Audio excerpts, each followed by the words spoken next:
আমি তো একেবারেই নতুন ফিল্ম ইন্ডাস্ট্রিতে। সো আপনাদের মাধ্যমেই আসলে প্রতিদিন আমি ফেসবুকে সবার সামনে। প্রত্যেকটা হুম। ইন্টারভিউতে আমাকে সবাই বলছে ফেসবুকে গেলেই এশা মার্ডার। সো আপনারাই আসলে ছড়িয়ে দিয়েছেন আমাদের মুভিকে এবং আমাদের দর্শকরা, আমাদের ভালোবাসার অডিয়েন্সরা তারা আসলে এত ভালোবাসা দিয়েছে। সো তাদের কাছে আমি চিরকৃতজ্ঞ। আমি আসলে ১ম মুভিতে নাম ভূমিকায় অভিনয় করা এটা কিন্তু একটা গুরু দায়িত্ব।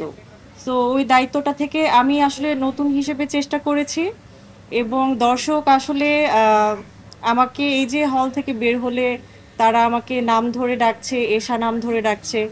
এটা আসলে একজন অভিনেত্রী হিসেবে বা অভিনেতা হিসেবে আসলে এটা আসলে সবচেয়ে সার্থকতা কাজের। কষ্ট করে আসলে একটা কাজ করলে যখন তাকে ওই ক্যারেক্টারের নামে ডাকা হয়, এর থেকে বড় পাওয়া আসলে হয় না। এবং সবচেয়ে মজার বিষয় হচ্ছে ছবিটা নারীকেন্দ্রিক কিন্তু ছেলেরাও কান্না করছে।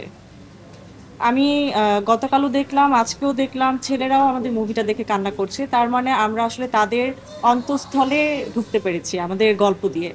সো এ জায়গা থেকে আসলে আমি দর্শকদের সাধুবাদ জানাই। উনাদেরকে আসলে অনেক কৃতজ্ঞতা উনাদের কাছে আমার এবং আপনাদেরকে, আমার সকল সাংবাদিক ভাইদের, বোনদের আপনারা আসলে এভাবে আমাদেরকে সাপোর্ট করছেন প্রত্যেকটা দিন এবং এশা মার্ডারকে সবার কাছে পৌঁছে দিচ্ছেন।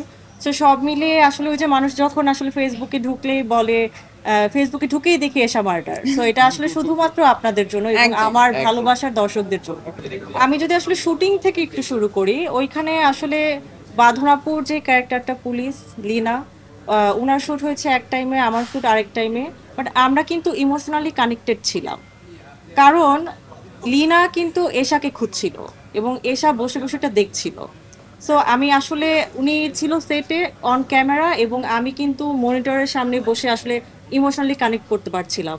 আহ, লিনা আসলে এশাকে খুঁজছে এবং পুরোটা গল্প জুড়েই এশা এবং আমি যদি শরীফ ভাইয়ের কথা বলি, ওনার সাথে আমার বেশ কিছু মজার সিন আছে, দর্শক এগুলা খুবই পছন্দ করছে। সো এটা খুব ভালো লাগছে এবং যেটা সবচেয়ে বেশি এনজয় করছি, হলে আমরা যখন যাই দর্শক আসলে সবাই ক্ল্যাপ করছে। তাদের এত ভালো লেগেছে আমাদের গল্প, তাদের একদম আমরা মনে হয় তাদের মনের ভেতরের কথাগুলো আসলে আমাদের গল্প দিয়ে বলতে পেরেছি। এর জন্যই আসলে তারা এত হ্যাপি ফেস, সবাই অনেক হ্যাপি, সবাই কেউ ইমোশনালি কান্না করে দিয়েছে।